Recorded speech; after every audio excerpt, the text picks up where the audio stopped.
بسم اللہ الرحمن الرحیم۔ السلام علیکم دوستو، جو لوگ اس چینل پر نیو ہیں وہ اس چینل کو سبسکرائب کر دیں اور شیئر کر دیں۔ اس میں بہت ہی چھوٹے چھوٹے واقعات اور قصے قرآن مجید سے اور احادیث سے لیے جاتے ہیں، تو آپ اس کو ضرور سبسکرائب کیا کریں اور شیئر کیا کریں۔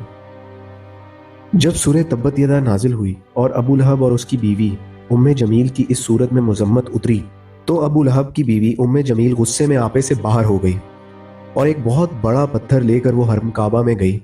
اس وقت حضور اکرم صلی اللہ علیہ وآلہ وسلم نماز میں تلاوت قرآن فرما رہے تھے اور قریب ہی حضرت ابو بکر صدیق رضی اللہ تعالی عنہ بیٹھے ہوئے تھے۔ ام جمیل بڑبڑاتی ہوئی آئی اور حضور اقدس صلی اللہ علیہ وآلہ وسلم کے پاس سے گزرتی ہوئی حضرت ابو بکر صدیق رضی اللہ تعالی عنہ کے پاس آئی اور مارے غصے کے منہ میں جھاگ بھرتے ہوئے کہنے لگی کہ بتاؤ تمہارے رسول کہاں ہیں؟ مجھے معلوم ہوا ہے کہ انہوں نے میری اور میرے شوہر کی ہجو کی ہے۔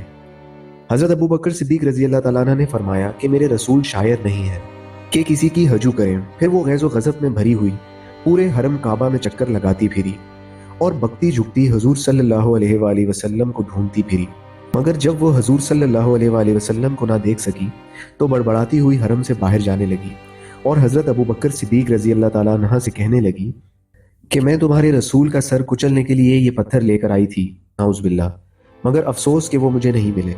حضرت ابو بکر صدیق رضی اللہ تعالیٰ عنہ نے حضور صلی اللہ علیہ وآلہ وسلم سے اس واقعے کا ذکر کیا تو آپ صلی اللہ علیہ وآلہ وسلم نے فرمایا کہ میرے پاس سے وہ کئی بار گزری، مگر میرے اور اس کے درمیان ایک فرشتہ اس طرح حائل ہو گیا کہ آنکھ پھاڑ پھاڑ کر دیکھنے کے باوجود وہ مجھے نہ دیکھ سکی۔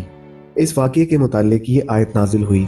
ترجمہ: اور اے میرے محبوب، تم نے قرآن پڑھا، ہم نے تم پر اور ان میں کہ آخرت پر ایمان نہیں لاتے ایک چھپا ہوا پردہ کر دیا۔ ام جمیل انکھیاری ہوتے ہوئے اور آنکھیں پھاڑ پھاڑ کر دیکھنے کے باوجود حضور علیہ الصلوۃ والسلام کے پاس ہی سے تلاش کرتی ہوئی بار بار گزری، مگر وہ آپ کو نہیں دیکھ سکی۔ بلا شبہ یہ ایک عجیب بات ہے اور اس کو حضور اکرم صلی اللہ علیہ وآلہ وسلم کے معجزے کے سوا کچھ بھی نہیں کہا جا سکتا۔ اس قسم کے معجزات حضور صلی اللہ علیہ وآلہ وسلم کی طرف سے بارہا صادر ہوئے ہیں۔